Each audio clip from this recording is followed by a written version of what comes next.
Hello, this is Sound Has No Cell or Onile. This is the space that we have and the time that we have so we can talk. In summary, the Yoruba would say, "A kì í gbẹ́ kòtò ọ̀tá jìn. A kì í gbẹ́ kòtò ọ̀tá jìn." You don't dig the pit for your enemy too deep.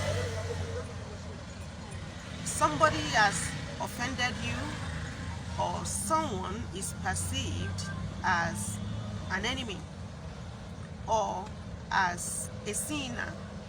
You've been offended by the person's act, and you think that justice, in your own definition, in your own way, in your own judgment, should be meted out to the offender, to the sinner.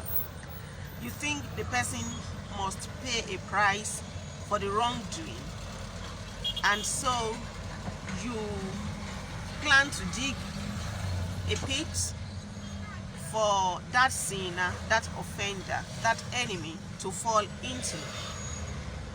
While you may not accept any advice not to retaliate, not to punish the offender, while you may while you may be resolute to deal with the offender, to make them pay for what they have done wrong, the Yoruba advise you still not to dig the pit too deep, because sometimes you had envisaged that your enemy would take that route, that path, that way, but it may not happen so. Maybe the enemy won't take that path, and so the pit will just be lying fallow. And the thing is, how many of your relatives do you know the route, the path, the way that they take? In fact, what percentage of your relatives have you met? No one in this life meets all of the people that they are related to. There are many cousins, many nieces, many nephews that you have never met and that you may never meet. And when that pit is there, anybody, the people you know, even the people that you know, your cousins and nephews and sisters and cousins and brothers and relatives that you know, they may not tell you that they are going that way. Yes, you know them, in fact you interact, but they may not tell you that they are taking that route. They may not tell you that they are going that way. So they too, many of them may fall into that pit that you dug for your enemy. So don't dig the pit for the sinner, for the enemy too deep, because you never can tell who would actually fall into the pit.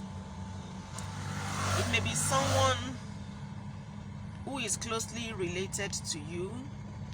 It may be somebody whose burden of care would fall upon you, and when that happens, your enemy goes scot-free and you are paying a price of caring for the person who has fallen into it, a price of donating to the care of the person who has fallen into it, a price of not having the freedom to go about your basic schedule, because the care of the one who fell into it is back on your shoulders.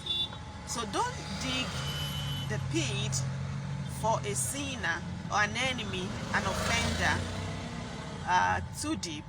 because you never can tell who would fall into it. Now, let's assume that the person for which the pit was intended was also the person who fell into it. Before we get there, do you know that even the person who made the pit can also be the one to fall into it? Because the pit has been there for a long time. You had expected that the enemy would go that way and fall into it, but somehow something kept the enemy, the offender, the sinner, away from that path, and they didn't go there. And God has not created anybody who will not forget anything. So even after digging the pit, you may forget one day, absent-mindedly. You may go there and fall into it. And if the pit is quite deep, then the damage will be much. But if the pit was made in a way that shows that even though you were hurt, but you were also considering tempering justice with mercy, so you didn't make it too deep, then if by error of omission or commission you are the one who fell into it, the damage will not be too much. But let's assume that it was even your enemy, the offender, that fell into the deep, and the greatest catastrophe happened to them, the greatest calamity befell them.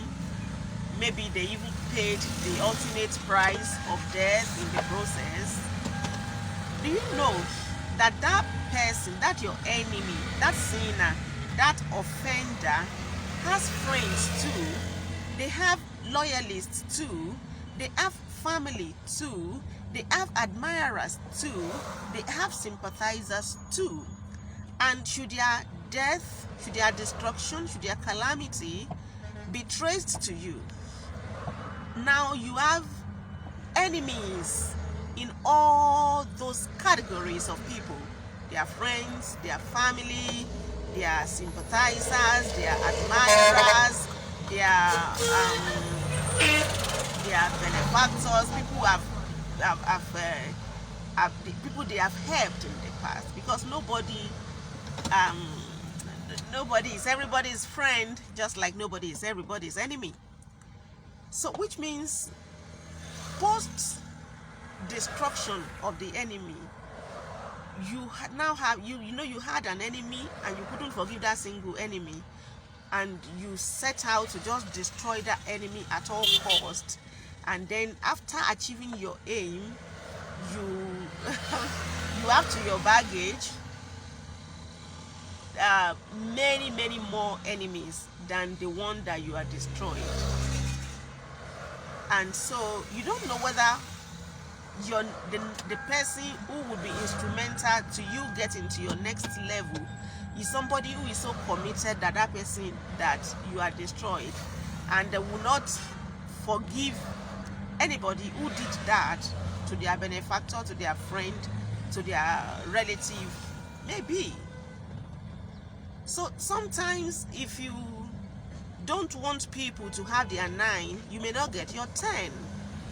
So forgiveness is part of the Yoruba Iwa model. It's in it. You don't need to travel so far. You don't need to explore foreign doctrines to learn the virtue of forgiveness. It is here in our Iwa model. Iwa ni gbogbo nkan.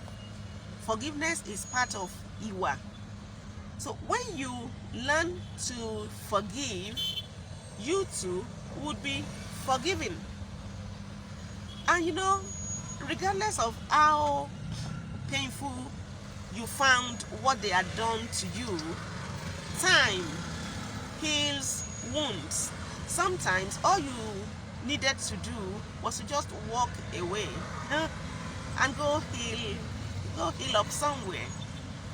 So I hope you let this guide you and inspire you that aki koto tajin. You don't dig the pit intended for an enemy too deep, because you never know who is going to actually fall into it. That's it on Sound As No Cell or Onile. I'll see you again, and very, very soon. My name is Bola Omotayo. Bye for now.